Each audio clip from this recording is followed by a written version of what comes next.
चला पहा, एक होतं राज्य. काय होतं? राज्य. राज्य म्हणजे प्रत्येक राज्यामध्ये एक राजा असतो.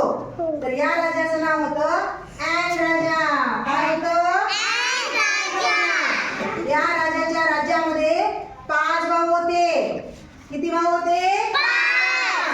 1 2 3 4 5. पहिल्या भावाचं नाव होतं ए. दुसऱ्याचं होतं ई. तिसऱ्याचं होतं आय. चौथ्याचं होतं यू. आणि पाचव्याचं होतं U. A E I O U. हे किती भाऊ आहेत? 5 भाऊ. एकदा काय झालं, हे भाऊ गेले शेजारच्या राज्यामध्ये. कुठं गेले? शेजारच्या राज्यामध्ये. या राज्यामध्ये सुद्धा एक राजा राहायचा. त्याचं नाव होतं ए राजा. काय होतं? ए राजा होतं. त्याच्याकडे सुद्धा खूप सैनिक होते. हे 5 भाऊ एका दिवशी फिरत फिरत आले याच्या राज्यामध्ये. इकडच्या राज्यामध्ये युद्ध सुरू होतं. राज्यामध्ये आले दुसरेच कुठले तरी. इकडच्या सैनिकांनी काय केलं, त्यांच्यावर हमला केला, मारायला सुरू केलं. तर ते 5 भाऊ इकडून काय झाले, स्वतःच्या राज्यामध्ये जंगलातून लपत लपत आपल्या राज्यामध्ये गेले. आणि इकडच्या आपल्या राजाला सांगितलं, ॲन राजाला सांगितलं, महाराज आम्ही का नाही शेजारच्या राज्यात गेलो होतो, त्या सैनिकांनी आमच्यावर हमला केला आणि आम्ही आमचा जीव वाचून पळून आलो आपल्या राज्यामध्ये. आता आमचे नातेवाईक तिकडच्या राज्यामध्ये राहिलेत काही. आता कसं भेटायचं आम्ही? आता ते आपल्या राज्यावर हमला करणार आहे. मग ॲन राजा काय म्हणाला माहिती का?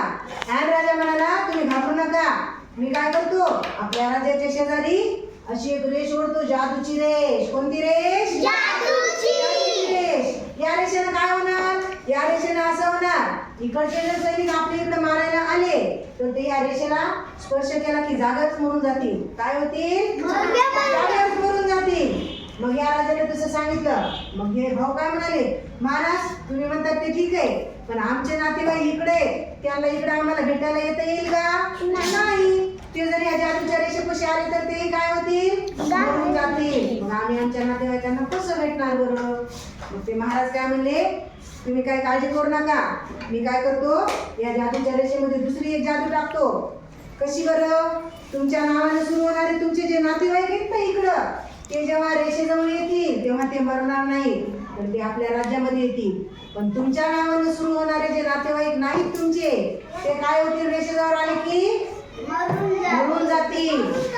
मग ते सगळे भाऊ म्हणाले, ठीक आहे महाराज, चांगली गोष्ट आहे. मग इकडच्या राजाला या राजाची गोष्ट माहीत झाली, जादूची रेष ओढली म्हणून. इकडला राजा काय म्हणला, चला बघू आपण खरंच जादूची रेष असते का. मग इकडच्या राजाने काय केलं, इकडचे त्याचे सैनिक तयार केले. इकडचे सैनिक होते A B C D E असे होते सगळे झेड पर्यंत. कितीपर्यंत? राजा म्हणला, चला जादूची रेष कशी पाहूत आपण, खरंच आहे का काही पण सांगले. मग हा राजा म्हणाला, चला बी तयार हो, तुला कुठं जायचंय? हमला करायला, युद्ध करायला. मग बी आला इकडं आणि या रेषेपाशी आला की काय झाला? का बरं? याचा नातेवाईक नव्हता आणि यांचे नातेवाईक यांच्याच नावापासून सुरू होणारे होते. मग यांचं नाव या बी मध्ये आहे का?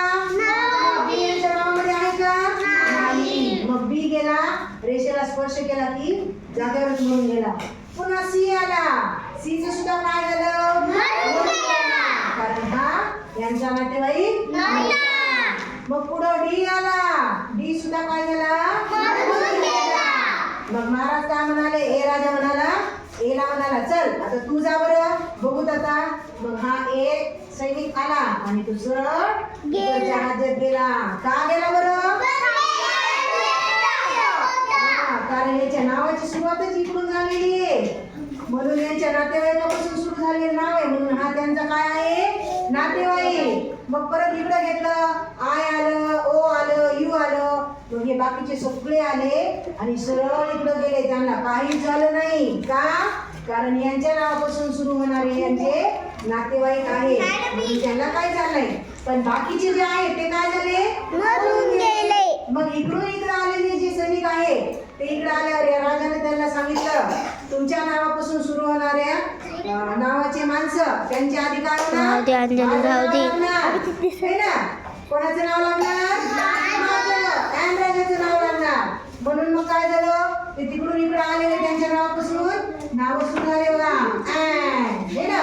मग या राजाने सांगितलं होतं आलेले नातेवाईकांनी काय करायचं माझं नाव लावायचं. मग हे नाव घेतलं हे ना. पुन्हा दुसरं आलं ऑक्स.